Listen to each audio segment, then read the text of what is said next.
The greatest revolutions aren't loud. They happen quietly. Sometimes it's as small as a single cell, dividing, multiplying, until it can fit in your arms, a newborn child. They arrive unable to survive without care, and yet, inside that tiny body lies the blueprint for the greatest revolution of all, growth. I'm a pediatrician, a pediatric endocrinologist, and every day I witness little revolutions.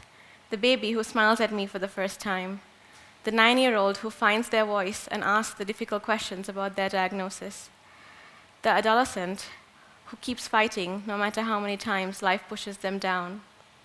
When I thought about today's topic, revolution, I realized that one of the most extraordinary revolutions I know is simply the act of growing up. And as a child grows, milestone by milestone, my own story has evolved. And today, I'd like to share that story with you, using the stages of a child's growth as a guide and the lessons it holds for all of us. Newborns are the first versions of us, fragile, dependent, but full of possibility. I was a newborn very far away from here, born in Sri Lanka in the midst of a civil war. It was a fragile time for my country, but for my family as well. My whole life, my mom was chronically ill.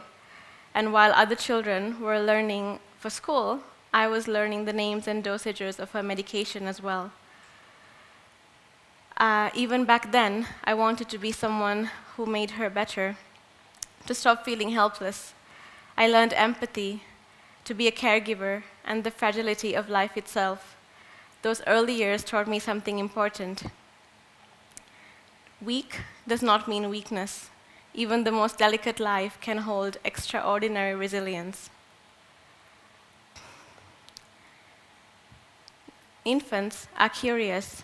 They reach for the world without hesitation. Curiosity is their fuel.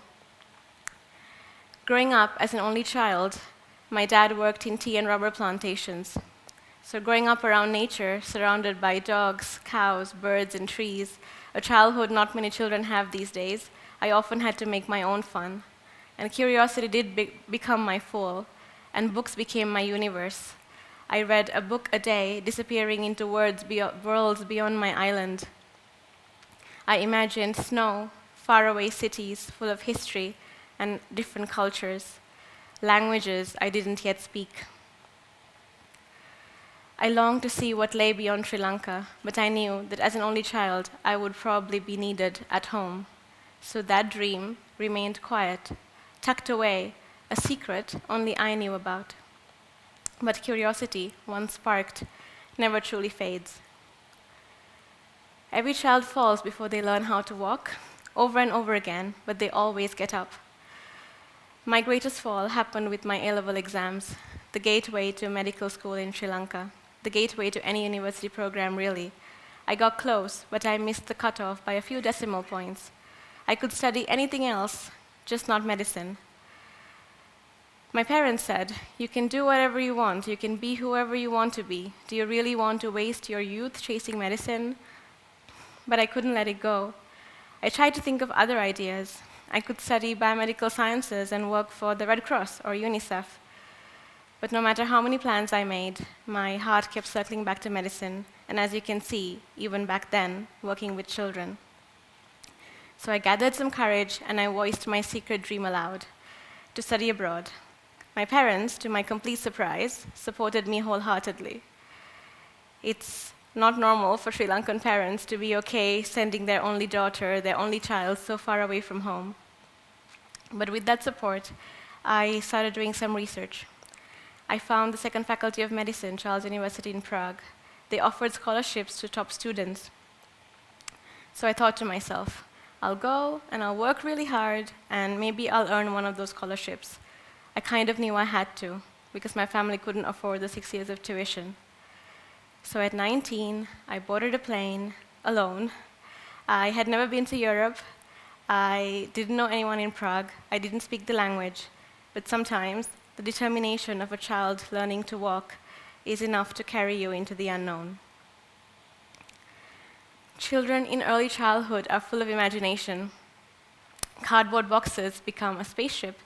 A towel becomes a superhero cape. They're fearless dreamers, unafraid to imagine the impossible. When I was young, my dream was to become a doctor. I want you to try something with me. Close your eyes and think back to when you were a child. What were your hopes? What did you think you would become? What were your dreams?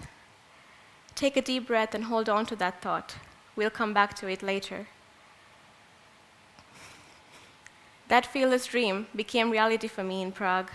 That fearless part of childhood had asked, why not? And I had dared to ask the question.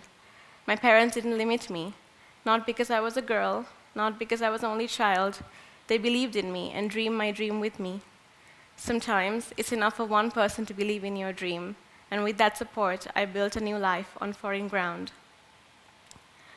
Children in middle childhood find joy in learning and mastery. They acquire new skills, they want to make sense of the world, they want to belong, make friends. Medical school was my version of that stage. I was not just learning medicine. I was learning how to belong, how to live, how to persist. I earned the scholarship I was aiming for, 4 out of 6 years. I babysat, I taught English, I tried my best to support myself and my family from a distance. And those years of learning, working, while being present and aware became the foundation of everything that followed. I was discovering what I was capable of and who I was becoming. Adolescence is about finding your voice and questioning or rebelling against the expectations against you. In my 6th year of medical school, I began questioning my future. Should I go back to Sri Lanka as I initially planned? And risk losing years to requalifying exams, or stay in Prague, where I could start working immediately and ideally support my family. When I first moved to Czech Republic, I didn't speak a word of Czech. I then discovered something unexpected. I could really learn a new language. It wasn't something I knew I was good at, but growing up in multilingual Sri Lanka, I guess this had been preparing me all along. But it wasn't just the language. I worried about how I looked, about not being Czech, about being in a place that in some ways felt like a second home, but in others like another universe. But somehow, something shifted. I began to speak more fluently, and soon I gained confidence.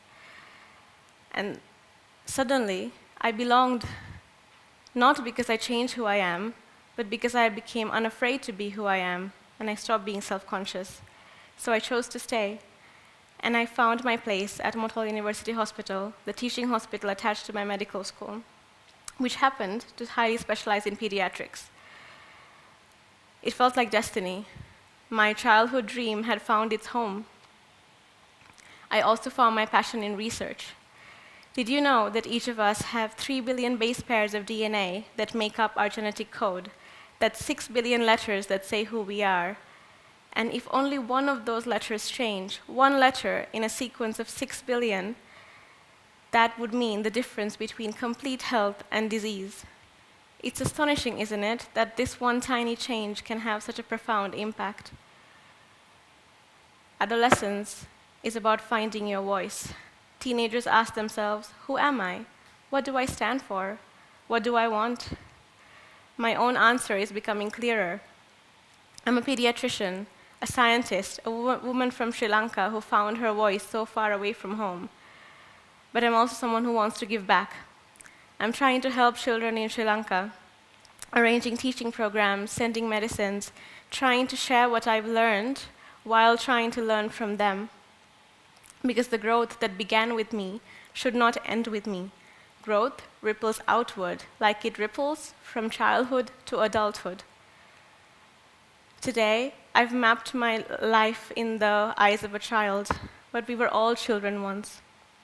We were shaped by where we grew up, our family, our parents, our hopes, our dreams, our struggles, and that child still lives within us. Think back to the child you thought of before. Would that child be happy with where you are now? If the answer is no, that's perfectly okay, because growth takes time.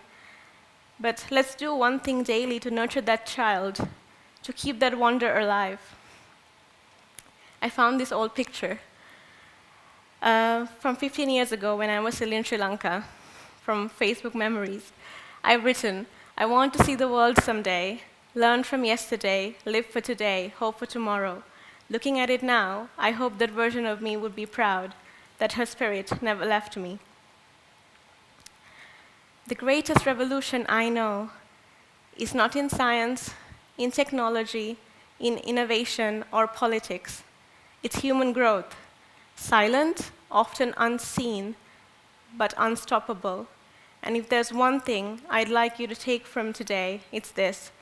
Let's do one thing each day to nurture that child within us, because that child may be the greatest revolutionary of all. Thank you.